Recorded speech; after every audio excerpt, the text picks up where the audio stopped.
नमस्कार दोस्तों, स्वागत है मेरे YouTube channel Indian Ayurvedic doctor पर। दोस्तों मैं हूं आपका दोस्त MKS माई सैनी। दोस्तों हम व्याकरण पूरी कंप्लीट कर चुके हैं, PDF अपलोड कर चुके हैं। ठीक है, सुश्रुत संहिता के अध्याय 4 भी कंप्लीट कर चुके हैं। 50 नंबर की व्याकरण, 25 नंबर का सुश्रुत संहिता का अध्याय 4, तो 75 नंबर का मैटर आपको मैं PDF के माध्यम से उपलब्ध करा चुका हूँ। अब है 10 नंबर की कहानी, पंचतंत्र की कहानी। 5 कहानियाँ हैं, उनमें से एक कहानी फिक्स है 10 नंबर की आएगी, या फिर उसकी पद व्याख्या आ जाएगी, उसके श्लोक देखे या कुछ महत्व पूछ लेंगे, या फिर एक कहानी का नाम देके उसकी कहानी लिखिए और उससे क्या शिक्षा मिलती है ये क्वेश्चन पूछ लेंगे। ठीक है, तो वीडियो को पूरा देखना। तो अपरिचित कारकम, पंचतंत्र का विग्रह, पंचाणाम तंत्राणाम समाहार, जहाँ पर 5 तंत्रों का समाहार है। मित्र भेद, मित्र संप्राप्ति, काकोली, लब्ध प्रमास और अपरिचित कारक। तो इससे अपरिचित कारक से ये 5 कहानियां ली गई हैं। ठीक है,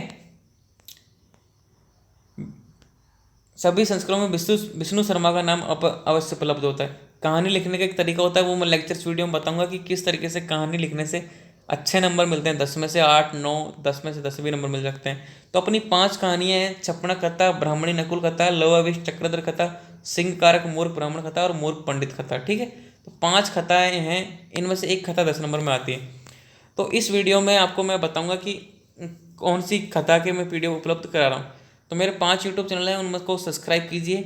जो भी चैनल पर आपको इन्फॉर्मेशन चाहिए वहाँ पे मिल जाएगी, कमेंट करके बताते रहना। ठीक है, Indian Ayurveda doctor, admission alert blog, teach with MKS news point and MKS माई सैनी।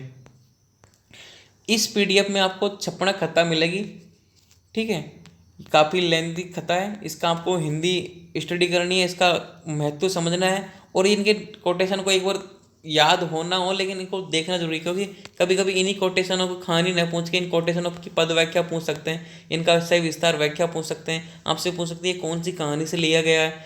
तो आपको एक एक बार तो लाइनिंग करनी है। तो इस PDF को डाउनलोड कीजिए, प्रिंट आउट निकलवाइए, क्योंकि आप सोच रहे हैं कि लोग करो कि प्रिंट आउट करने में पैसे जाएंगे। तो दोस्तों, फेल होने से बढ़िया कि प्रिंट आउट निकालो और अच्छे से स्टडी करो। तो काफ़ी लेंदी कहानी है, लेंदी क्या, छोटी सी कहानी, क्योंकि इसमें बीच में अनुवाद है, फिर व्याकरण बोध है। तो व्याकरण बोध को सोल्व करने की कोशिश करना आप, तो कि ताकि आपकी जो व्याकरण है 50 नंबर की वो भी क्लियर होगी।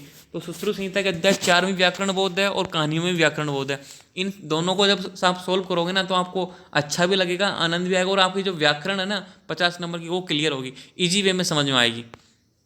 तभी तो मैं बोलता हूँ कि मेरे वीडियो को पूरा देखा करो। कभी कभी मैं बताते बताते बीच में एक अच्छी सी बात बता देता हूँ।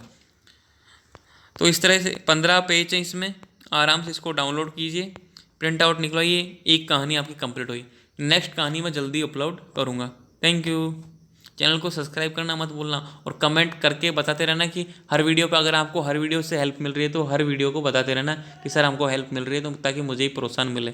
Thank you.